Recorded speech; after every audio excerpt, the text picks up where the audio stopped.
Hi, my name is Lisa, and I am a bookaholic.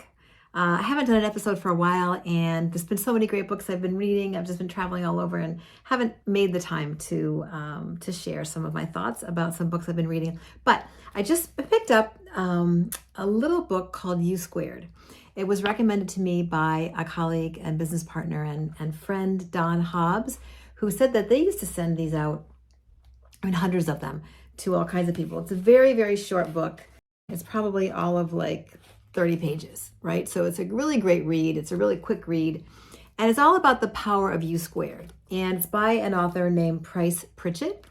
It's been around for a long time, long time. So one of the things that I think is really auspicious about me wanting to share this book at this point is that it really talks about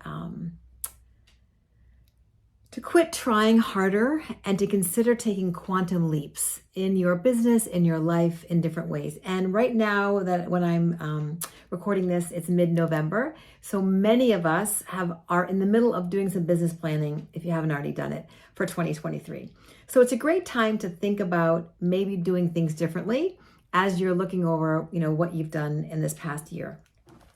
So the idea of You² again is that you don't have to have success incrementally. You don't have to look at success and when you're planning is, let's increase this by 10%, increase that by 20%.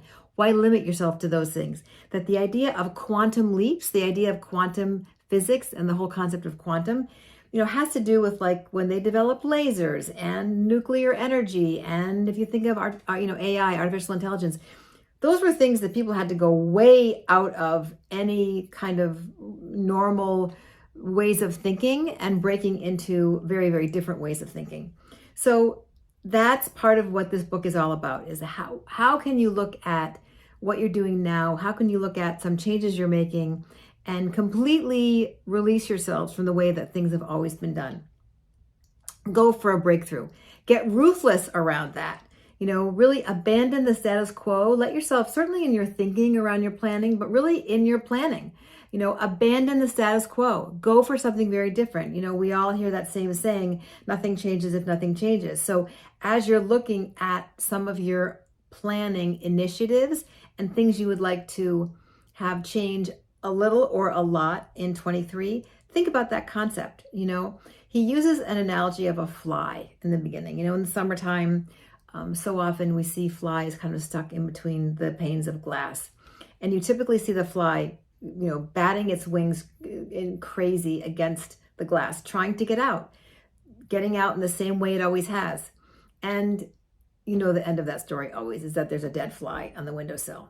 Now, if the door's open and the fly just abandoned that way of thinking, went straight down the window and flew out the door, within 10 seconds it would be free. But that doesn't occur because the status quo is just seeing and trying to get out. So Price's idea is don't be like the fly. Continue to, if you feel yourself constricted in some way, what are some absolutely out of the box ways that you could change something that's going on? Suspend your disbelief. One of the things that I loved, a quote that I'm going to turn into a word swag for sure, is that you should have doubts, but the only thing you should really doubt are your limits. Let me repeat that. The only thing you should allow yourself to really doubt are your limits. There's time and time and time again examples of when the human spirit, the human physical body, has outdone what was believed to have been the absolute limit. Seek failure. Without failure, we never know what might have been possible. Failures are really a resource. See them as a resource. Don't see them as an end result. And then lastly, what are some gifts that you have, some skill sets and some gifts?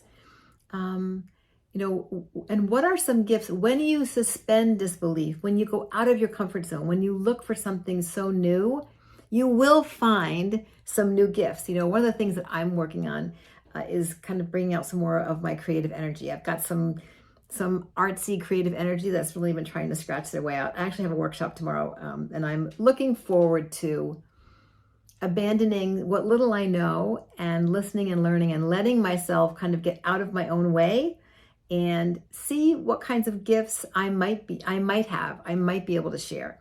And I'm looking forward to that, opening those new gifts in a way that I've never seen before. So, make your move, take a quantum leap, and do it before you're ready. Just do it. I would definitely recommend picking up this book. It's called You². It's a nice little shot in the arm. It's a nice gift to give to team members or people in your world. Hope you enjoyed this episode of Bookaholic, and I look forward to the next time that we chat together.